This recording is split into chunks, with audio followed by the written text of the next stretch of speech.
على من لا نبي بعده أما بعد فأعوذ بالله من الشيطان الرجيم بسم الله الرحمن الرحيم كما أخرجك ربك من بيتك بالحق وإن فريقا من المؤمنين لكارهون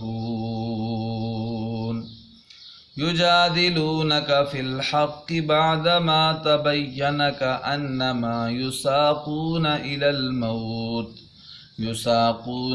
الموت وهم ينظرون صدق اللہ العظیم۔ میرے معزز سامعین، آج کے اس درس قرآن میں سورۃ الانفال کی آیت نمبر 5 اور 6 تلاوت کی گئی ہیں۔ گزشتہ درس میں بھی یہی دو آیتیں تلاوت کی تھیں اور ان کا خلاصہ بیان کیا تھا۔ ان دو آیتوں میں یہ ہے کہ اللہ تعالیٰ اپنے پیارے نبی کو ارشاد فرماتے ہیں کہ پیارے نبی جی، جو ہم نے مال غنیمت کو اللہ اور اللہ کے رسول کے حکم کے مطابق تقسیم کیا ہے، بعض لوگوں کو اس سے ناگواری ہوئی ہے کہ ان کی مرضی کے مطابق تقسیم کیوں نہیں ہوا، لیکن اس میں بہت ساری مصالح اور فوائد تھے، اس لیے ہم نے اس کو اللہ کے حکم کے مطابق تقسیم کیا۔ یہ اسی طرح ہی ہے جس طرح غزوہ بدر میں جب اللہ تعالیٰ نے آپ کو آپ کے گھر سے نکالا حق کو غالب کرنے کے لیے اور کفر اور باطل کو مٹانے کے لیے، تو اس وقت بھی جب تجارتی قافلے کے علاوہ کفار قریش کے مسلح لشکر سے جب مقابلہ آ پڑا تو بعض لوگ اس وقت بھی پریشان ہوئے تھے، لیکن اس وقت بھی فتح ہم نے پیارے نبی صلی اللہ علیہ وسلم آپ کو عطا فرمائی تھی، اور بعد میں وہ لوگ بھی خوش ہو گئے تھے جو شروع میں جنہوں نے ناگواری کا اظہار کیا تھا۔ تو یہاں بھی انشاءاللہ ہمارے غنیمت بھی جب اللہ کے حکم کے مطابق تقسیم ہوگا تو جن لوگوں کو کچھ ناگواری ہوئی ہے وہ بعد میں جب دیکھیں گے کہ اسی میں ہی مصالح ہیں اور فوائد ہیں اور اسی میں ہی سب کا فائدہ ہے تو وہ راضی ہو جائیں گے۔ تو یہ جو دو آیتیں ہیں، میں نے گزشتہ درس میں آپ کے سامنے یہ بات ذکر کی تھی کہ ان کا سمجھنا اور ان سے بعد آنے والی آیات کا سمجھنا موقوف ہے غزوہ بدر کے واقعہ پر۔ تو آئیے اب ہم غزوہ بدر کا واقعہ جانتے ہیں کہ غزوہ بدر کا واقعہ کیسے پیش آیا۔ تو میرے معزز سامعین، غزوہ بدر کا واقعہ اس طرح پیش آیا کہ جو کفار قریش تھے، مکہ کے کافر تھے جو، وہ ان کا ایک تجارتی قافلہ شام گیا ہوا تھا، اور یہ جو تجارتی قافلہ تھا اس کی سربراہی ابو سفیان کر رہے تھے، اور اس تجارتی قافلے میں، اس تجارت میں مکہ کا کوئی قریشی مرد یا عورت باقی نہیں تھا جس نے اپنا حصہ اس میں نہ ڈالا۔ ہر ایک نے اپنا حصہ، حتیٰ کہ جس کے پاس صرف ایک مثقال یعنی 4.5 ماشے سونا بھی تھا، اس نے بھی اپنا حصہ اس مال تجارت میں ڈال دیا تھا۔ چلو فائدہ ہوگا تو وہ فائدہ پھر ہم سارے کا سارا مسلمانوں کے خلاف استعمال کریں گے اس مال کو۔ اور یہ قیمت اس وقت کے حساب سے ابن عقبہ کی روایت کے مطابق کہتے ہیں کہ 50,000 دینار تھے جو مال تجارت تھا، سرمایہ۔ کتنے دینار؟ 50,000 دینار۔ اور 50,000 دینار سونے کا ایک سکہ ہے جو 4.5 ماشے کا ہوتا ہے۔ تو اگر حساب لگایا جائے تو 26 لاکھ روپیہ بنتا ہے۔ کتنا؟ 26 لاکھ روپیہ اس زمانے کا، آج سے 1500 سال پہلے کا، اور آج کے تو یہ 26 ارب سے بھی 26 کروڑ سے بھی زیادہ ہوگا۔ اتنی مالیت تھی اس تجارتی قافلے کے پاس جو تجارت کرنے گیا تھا۔ تو اور اس قافلے کے ساتھ 70 نوجوان بھی تھے، سردار بھی تھے اور نوجوان بھی اس کی حفاظت کے لیے بھی ساتھ تھے کافروں کے۔ تو پیارے نبی صلی اللہ علیہ وسلم کو جب اس قافلے کا علم ہوا تو پیارے نبی صلی اللہ علیہ وسلم نے صحابہ کرام کو اکٹھا کیا اور مشورہ کیا اور کہا کہ جی اس قافلے پر حملہ کرنا ہے تاکہ کافروں کی طاقت اس سے ٹوٹ جائے، یہ مال تجارت کر کے آئیں گے اور ہمارے خلاف استعمال کریں گے، ان کی کافروں کی طاقت توڑنے کے لیے ہم نے اس قافلے پر حملہ کرنا ہے۔ اور اس وقت موجود جتنے بھی صحابہ کرام تھے تو جلدی میں حضور نے فرمایا کہ جو تیار ہے تو نکلو۔ بعض کے پاس سواریاں تھیں، بعض کے پاس سواریاں بھی نہیں تھیں، بعض نے کہا ہماری سواریاں گاؤں میں، ہم گاؤں سے لے آئیں۔ حضور نے فرمایا کہ ابھی وقت بہت تھوڑا ہے، گاؤں جانے کا وقت نہیں ہے، جو تیار ہیں، جو بھی پاس ہے تو نکلیں۔ تو صرف 70 اونٹ تھے صحابہ کرام کے پاس۔ کتنے اونٹ تھے؟ 70 اونٹ تھے، اور 3 بندے ایک اونٹ پر سوار ہوتے تھے باری باری۔ کتنے بندے؟ ایک 3 بندوں کے پاس ایک اونٹ تھا اور باری باری اس پہ وہ سوار ہوتے تھے۔ ہمارے پیارے نبی صلی اللہ علیہ وسلم کے پاس بھی ایک ہی اونٹ تھا، اور آپ کے ساتھ بھی 2 بندے اور بھی تھے۔ کون کون سے؟ ایک حضرت علی رضی اللہ تعالیٰ عنہ تھے اور ایک حضرت ابو لبابہ رضی اللہ تعالیٰ عنہ تھے۔ تو یہ حضور صلی اللہ علیہ وسلم تشریف فرما ہوتے، پھر کچھ دیر بعد علی رضی اللہ تعالیٰ عنہ پر بیٹھتے، پھر کچھ دیر بعد حضرت ابو لبابہ بیٹھتے۔ جب حضور کا نیچے چلنے کا وقت آتا تو یہ صحابہ دونوں کہتے، ابو لبابہ رضی اللہ تعالیٰ عنہ اور علی رضی اللہ تعالیٰ عنہ، کہ حضور ہم آپ کی طرف سے ہم چلتے ہیں، جب آپ کی باری ہو تو ہم پیدل چلیں گے، آپ اونٹ پر تشریف فرماؤ، آپ ادھر بیٹھ۔ لیکن پیارے نبی صلی اللہ علیہ وسلم نے ان کی اس پیشکش کو قبول نہیں کیا۔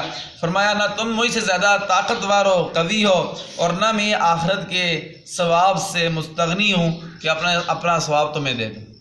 فرمایا نہیں، میں بھی اپنی باری پر جو ہے وہ چلوں گا، پیدل چلوں گا، تاکہ اللہ تعالیٰ مجھے بھی اللہ کے راستے میں پیدل چلنے کا اجر و ثواب عطا فرمائے۔ لیکن کیسے ہمارے پیارے نبی آج کل کے کوئی ہوتے، پیر ہوتے، بزرگ ہوتے، تو وہ کہتے ٹھیک ہے مریدو تم پیدل چل لو اور میں جو ہے نا سواری پر ہی بیٹھا رہوں گا۔ لیکن ہمارے پیارے نبی صلی اللہ علیہ وسلم ایسے رہنما تھے کہ حضور صلی اللہ علیہ وسلم نے کہا کہ میری جب باری آئے گی تو میں بھی پیدل چلوں گا۔ جب ایک مقام پر پہنچے بیر سقیہ پر، تو حضور صلی اللہ علیہ وسلم نے اپنے ایک صحابی کو کہا، قیس بن صعصع رضی اللہ تعالیٰ عنہ کو، کہ بندوں کو شمار کرو کتنے بندے ہیں ہمارے لشکر کے۔ جب انہوں نے گنتی کی تو 313 تھے۔ کتنے تھے؟ 313 صحابہ کرام تھے۔ تو حضور نے فرمایا گھبرانے کی کوئی بات نہیں ہے، یہ وہی تعداد ہے جو حضرت طالوت کے لشکر کی تھی۔ کس کے لشکر کی تھی؟ طالوت کے لشکر کی تھی، اور اللہ تعالیٰ نے ان کو غالب کیا تھا۔ تو انشاءاللہ یہ تعداد اس تعداد کے موافقت انشاءاللہ اللہ ہمیں بھی غالب کریں گے، انشاءاللہ اللہ تعالیٰ ہمیں بھی غالب کریں گے۔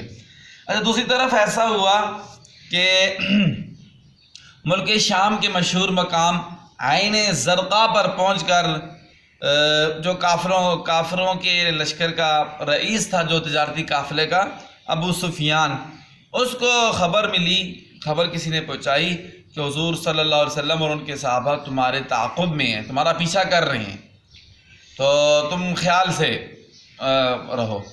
تو اس نے ایسا کیا کہ فوراً ایک تیز رفتار آدمی، ہوشیار آدمی، زمزم بن عمر اس کا نام تھا، اس کو 20 مثقال سونا، یعنی تقریباً اس زمانے کا 2000 روپیہ اجرت دے کر اسے کہا کہ تو فوراً تیز رفتاری کے ساتھ، بجلی کی رفتار سے تو جا، اور جا کر مکہ میں ہمارے بڑوں کو، سرداروں کو خبر دے کہ تمہارا سب کا جو تجارت ہے، مال جا، وہ خطرے میں ہے۔ حضور صلی اللہ علیہ وسلم اس کے تعاقب میں، تو جلدی پہنچو ہماری مدد کے لیے۔ تو فوراً وہ گیا۔ زمزم بن عمر، اس ٹائم رواج یہ ہوتا تھا کہ جب کوئی زیادہ خطرہ ہوتا تھا تو جو خبر دینے والا ہوتا تھا وہ ایسا کرتا تھا کہ اپنے اونٹنی کا کجاوا بھی الٹا کر لیتا تھا، اپنے کپڑے بھی پھاڑ لیتا تھا، اپنی اونٹنی کے ناک اور کان بھی کاٹ دیتا تھا، اور یہ اس بات کی نشانی ہوتی تھی کہ بڑا شدید قسم کا خطرہ ہے، کوئی خطرناک خبر پیش آ رہی ہے۔ استغفر اللہ۔ اس نے بھی ایسے ہی کیا، اپنے کپڑے بھی پھاڑ لیے زمزم بن عمر نے، اور اپنی اونٹنی کا ناک بھی کاٹ دیا، کان بھی کاٹ دیے، اور اپنا کجاوا بھی اٹھنی کا الٹا کر دیا اور تیز رفتاری کے ساتھ جو ہے وہ مکہ گیا۔ جب لوگوں نے دیکھا تو لوگ سب جو ہے پریشان ہو گئے، اللہ خیر کرے کیا ہو گئے۔ تو انہوں نے پھر فوراً جب اس نے بتایا تو 3 دن کے اندر انہوں نے لشکر تیار کیا، 3 دن کے اندر لشکر تیار کیا اور 1000 بندے تیار ہوئے۔ کتنے؟ 1000 بندے تیار ہوئے، اور سارے کے سارے جو ہے وہ اسلحے سے لیس تھے، اور ان کے ساتھ ان کی گانے بجانے والیاں بھی تھیں، گانے بجانے والیاں بھی ساتھ تھیں۔ اور ہر جب ایک منزل سفر طے کرتے، تقریباً 1 دن کا سفر، تو 10 اونٹ ذبح کرتے کھانے کے لیے۔ مطلب سب کو صحیح لاؤ لشکر کے ساتھ، تیاری کے ساتھ، اسلحے سے لیس ہو کر یہ پیارے نبی صلی اللہ علیہ وسلم پر حملے کے لیے نکل آئے۔ ابو سفیان نے جب نبی علیہ السلام نے قافلے کا پتہ کیا تو پتہ چلا کہ ابو سفیان دریا کے کنارے جو ہے قافلے کو لے کر نکل گئے، اور حضور صلی اللہ علیہ وسلم اور آپ کے صحابہ کا مقابلہ اس لشکر کے ساتھ، حضور کو پتہ چل گیا کہ کافروں کا ایک اسلحے سے لیس مسلح لشکر جو ہے وہ ہم پر حملہ کرنے کے لیے آ رہا ہے۔ تو حضور صلی اللہ علیہ وسلم نے صحابہ کرام سے مشورہ کیا، کیا میرے پیارے صحابہ یہ بتاؤ کہ کیا کریں؟ تو صحابہ میں سے حضرت ابو ایوب انصاری رضی اللہ تعالیٰ عنہ کہنے لگے کہ اے اللہ کے نبی، ہم میں ان کے مقابلے کی طاقت بھی نہیں ہے، ہم تھوڑے سے 313 ہیں، اور ہمارے پاس اسلحہ بھی نہیں ہے، بندے بھی کم ہیں، سواریاں بھی کم ہیں، تلواریں بھی کم ہیں، زرے بھی کم ہیں، اور دوسری بات یہ کہ ہم تو اس کے مقابلے کے لیے گھر سے آئے بھی نہیں تھے، ہم تو آئے تھے وہ تجارتی قافلے کے لیے، وہ تو نکل گیا ہم سے۔ حضرت ابو ایوب انصاری رضی اللہ تعالیٰ عنہ نے اپنی یہ رائے پیش کی۔ حضرت ابوبکر صدیق رضی اللہ تعالیٰ عنہ کھڑے ہوئے اور تعمیل حکم کے لیے اپنے آپ کو پیش کیا، فرمایا آقا جو آپ کا حکم ہو ہم تیار ہیں اس کے لیے۔ حضرت فاروق اعظم رضی اللہ تعالیٰ عنہ کھڑے ہوئے اور کہنے لگے اے اللہ کے نبی، آپ جو حکم دیں، آپ ابھی حکم دیں کہ اس قافلے کے ساتھ لڑائی کرنی ہے تو ہم ابھی تیار ہیں۔ حضرت مقداد رضی اللہ تعالیٰ عنہ کھڑے ہوئے اور کھڑے ہو کر پرجوش انداز میں کہنے لگے کہ اے اللہ کے نبی، آپ کو اللہ تعالیٰ کا جو بھی حکم مل رہا ہے آپ اس کو جاری کریں، اللہ کی قسم ہم آپ کو وہ جواب نہیں دیں گے جو موسیٰ علیہ السلام کے دوستوں نے موسیٰ علیہ السلام کو دیا تھا کہ فَاذْهَبْ أَنْتَ وَرَبُّكَ فَقَاتِلَا، کہ آپ اور آپ کا رب جا کے لڑائی لڑو، ہم یہاں ہی بیٹھے ہوئے ہیں۔ فرمایا ہم آپ کو وہ جواب نہیں دیں گے۔ فرمایا اللہ کے نبی، اللہ کی ذات کی قسم جس اللہ نے آپ کو دین حق کے ساتھ بھیجا ہے کہ آپ اگر ہمیں حبشہ کی مقام برکل غمات تک بھی لے جائیں تو ہم آپ کے ساتھ جنگ کے لیے چلیں، یعنی اتنی دور بھی اگر آپ ہمیں ابھی لے جائیں تو ہم آپ کے ساتھ جانے کے لیے تیار ہیں۔ لیکن یہ تمام صحابہ کرام مہاجر صحابہ کرام تھے۔ پیارے نبی صلی اللہ علیہ وسلم نے پھر پوچھا انصار کی طرف نظر کرتے ہوئے کہ انصار کی طرف سے کوئی جواب نہیں آیا، اس لیے کہ انصار نے جو مدد کا وعدہ کیا تھا وہ انہوں نے یہ کیا تھا کہ ہم مدینہ کے اندر آپ کی مدد کریں گے ہر طرح کی، اور یہ چونکہ مدینہ شریف کے باہر واقعہ پیش آیا تھا تو حضور صلی اللہ علیہ وسلم انصار کی رائے معلوم کرنا چاہتے تھے۔ تو انصار میں سے حضرت سعد بن معاذ انصاری رضی اللہ تعالیٰ عنہ سمجھ گئے اور کھڑے ہو گئے اور کھڑے ہو کر کہنے لگے اے اللہ کے رسول، ہم آپ پر ایمان لائے ہیں، ہم آپ پر ایمان لائے ہیں، شہادت دی ہے کہ جو کچھ آپ کے پاس ہے آپ لے کر آئے ہیں وہ سب کا سب حق ہے، اور ہم ہر حال میں آپ کی اطاعت کریں گے، آپ کو جو بھی اللہ کا حکم مل رہا ہے آپ اس کو جاری کریں، حکم دیں، ہم تیار ہیں۔ اور ساتھ ہی یہ فرمایا اللہ کے نبی، آپ اگر ہمیں کہیں کہ سمندر کے اندر گھس جاؤ تو ہم سمندر کے اندر بھی گھسنے کے لیے تیار ہیں۔ ایسا حضرت سعد بن معاذ رضی اللہ تعالیٰ عنہ نے ولولہ انگیز جو ہے اپنا بیان دیا حضور صلی اللہ علیہ وسلم کے سامنے۔ جب انصار کا بھی یہ جواب آیا تو پیارے نبی صلی اللہ علیہ وسلم بہت زیادہ خوش ہوئے، پیارے نبی صلی اللہ علیہ وسلم بہت زیادہ خوش ہوئے، خوشی ہوئی، اور قافلے کو حکم دیا کہ اللہ کے نام پر چل پڑو، اللہ کے نام پر چل پڑو، اور ساتھ یہ خوشخبری سنائی کہ اللہ تعالیٰ نے مجھ سے وعدہ کیا وَإِذْ يَعِدُكُمُ اللَّهُ إِحْدَى الطَّائِفَتَيْنِ أَنَّهَا لَكُمْ، کیا نبی جی ان دونوں قافلوں میں سے ہم آپ کو ایک ضرور دیں گے، یا تو وہ تجارتی قافلہ آپ کو دے دیں گے یا جو کافروں کا مسلح لشکر آ رہا ہے اس پر ہم آپ کو غالب کر دیں گے۔ تجارتی قافلہ تو نکل گیا ہے لیکن انشاءاللہ یہ جو کافروں کا لشکر ہم پر حملہ آور ہونے آ رہا ہے انشاءاللہ اللہ تعالیٰ ہمیں اس پر غالب کریں گے، انشاءاللہ اللہ تعالیٰ ہم اس پر غالب کریں گے۔ اور ساتھ حضور نے فرمایا اللہ کی قسم میں اپنی آنکھوں سے مشرکین کی قتل گاہ کو دیکھ رہا ہوں، اور یہ بھی ایک روایت میں آتا ہے حضور نے یہاں پر فلاں سردار قتل ہوگا، یہاں پر فلاں ہوگا، یہاں پر فلاں کافروں کا سردار قتل ہوگا، جگہ جگہ کے حضور نے اشارے کر کے نام بتائے، اور اگلے دن وہیں پر سارے جو قتل ہوئے۔ حضور صلی اللہ علیہ وسلم نے جو پیشن گوئی کی تھی وہ سچی ثابت ہوئی۔ اب یہ واقعہ آپ کے سامنے آ گیا ہے، بدر کا واقعہ، تو اس کے تناظر میں یہ سمجھیں کہ جو اس آیت میں یہ کہا تھا کہ وَإِنَّ فَرِيقًا مِّنَ الْمُؤْمِنِينَ لَكَارِهُونَ کہ بے شک ایمان والوں کا ایک گروہ اس کو ناپسند کر رہا تھا کہ جب آپ گھر سے آپ کے رب نے آپ کو نکالا۔ تو اس سے مراد یہ ہے کہ وہ صحابہ اکرام جنہوں نے یہ رائے دی تھی کہ جی ان کے خلاف ہمارے اندر لڑنے کی طاقت نہیں ہے، مطلب لڑنے کی طاقت نہیں ہے، اور ہم گھر سے، حضرت ابو ایوب انصاری رضی اللہ تعالیٰ عنہ کی یہ رائے تھی، اور گھر سے ہم نکلے نہیں ہیں ان کے ساتھ مقابلہ کرنے کے لیے اس لشکر کے ساتھ۔ تو یہ ان کی رائے اپنی جگہ ٹھیک تھی، یہ رائے ان کی اپنی جگہ ٹھیک تھی یہ رائے، لیکن صحابہ اکرام کا مقام اللہ کے ہاں بہت بلند ہے، بے شک، اور اللہ تعالیٰ نے ان کی اس جواب کو بھی اللہ تعالیٰ نے اس پر بھی ناراضگی کا اظہار فرمایا، فرمایا میرے صحابہ کی تو یہ شان ہے، یہ بہت بلند شان والے ہیں، جو بھی اللہ کے نبی نے اشارہ کریں ان پر ان کو مر مٹنے کے لیے تیار ہو جانا چاہیے، اور تیار بھی تھے۔ حضرت ابو ایوب انصاری رضی اللہ تعالیٰ عنہ کی ایک یہ رائے تھی، باقی سب کی رائے یہ تھی اے اللہ کے نبی آپ اگر ہمیں ابھی حکم دیں ہم ابھی تیار ہیں، آپ کہیں سمندر میں گھس جائے ہم سمندر میں گھسنے کے لیے بھی تیار ہیں۔ سبحان اللہ۔ اور دوسرا جو اس آیت میں یہ ارشاد فرمایا ہے کہ یجادلونک فی الحق بعدما تبین کانما یساقون الی الموت وهم ینظرون کہ وہ آپ سے بحث مباحثہ کر رہے ہیں حق میں، اس کے بعد کہ ان کے لیے ظاہر ہو گیا گویا کہ وہ موت کی طرف ہانکے جا رہے ہیں، تو اور اس کو اپنی آنکھوں سے دیکھ رہے ہیں، تو اس سے بھی یہی مراد ہے کہ جو صحابہ اکرام نے یہ رائے دی تھی کہ جی پیارے نبی صلی اللہ علیہ وسلم کہ ہم ان کا مقابلہ نہیں کر سکتے، اس لشکر کا، یہ مسلح لشکر ہے، ہمارے پاس اسلحہ کوئی نہیں ہے، ان کی تعداد زیادہ ہے، ہماری تعداد کم ہے، ان کی سواریاں زیادہ ہیں، ہماری سواریاں کم ہیں، ان کے پاس تلواریں زیادہ ہیں، ہمارے پاس تلواریں کم ہیں، ان کے پاس زریں زیادہ ہیں، ہمارے پاس زریں کم ہیں۔ یہ حضرت ابو ایوب انصاری رضی اللہ تعالیٰ عنہ کا ایک مشورہ تھا، یہ بھی نہیں تھا کہ پکی آپ ایسے ہی کریں، ایک مشورہ تھا۔ تو اللہ تعالیٰ نے صحابہ اکرام کے بلند مقام ہونے کی وجہ سے اس پر ناگواری کا اظہار کیا۔ اللہ تعالیٰ سے دعا ہے جو کچھ کہا سنا ہے اللہ اپنے دربار میں قبول فرمائے، اللہ تعالیٰ ہمیں عمل کی توفیق عطا فرمائے۔ وآخر دعوانا الحمدللہ رب العالمین۔ ربنا تقبل منا انك انت السميع العليم وتب علينا يا مولانا انك انت التواب الرحیم۔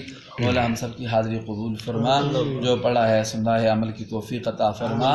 آدم علیہ السلام سے لے کر آج تک جتنے بھی ایمان والے فوت ہو چکے ہیں سب کی روحوں کو اس کا ثواب پہنچا، ان کی بخشش فرما، مغفرت فرما، عذاب قبر سے محفوظ فرما۔ جتنے مسلمان بیمار ہیں گھروں میں اسپتالوں میں شفائے کاملہ عطا فرما۔ یا اللہ یہ جو کرونا وائرس ہے اس سے سب مسلمانوں کو محفوظ فرما، جتنے مسلمان اس میں فوت ہو چکے ہیں ان کی بخشش فرما، ان کے لواحقین کو صبر جمیل عطا فرما، ان کو اس کا نعم البدل عطا فرما۔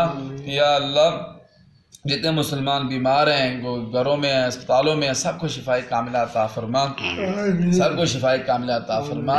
یا اللہ ہماری ہمارے گھر والوں کی بیوی بچوں کی، یا اللہ نمازیوں کی، محلے والوں کی، مدرسے مشرق خدمت کرنے والوں کی، یا اللہ سب کی حفاظت فرما، ساری امت مسلمہ کی حفاظت فرما۔ یا اللہ ہم کمزور ہیں، ضعیف ہیں، ناتواں ہیں، یا اللہ ہم اپنی حفاظت خود کر نہیں سکتے ہیں، یا اللہ آپ بہترین حفاظت کرنے والے ہیں، قدرت والے ہیں، طاقت والے ہیں، یا اللہ آپ اپنے فضل و کرم سے اپنی رحمت سے ہم سب کی حفاظت فرما۔ وصلی اللہ تعالی علی خیر خلقہ محمد وعلی آلہ وصحبہ اجمعین۔ جزاکم اللہ خیر۔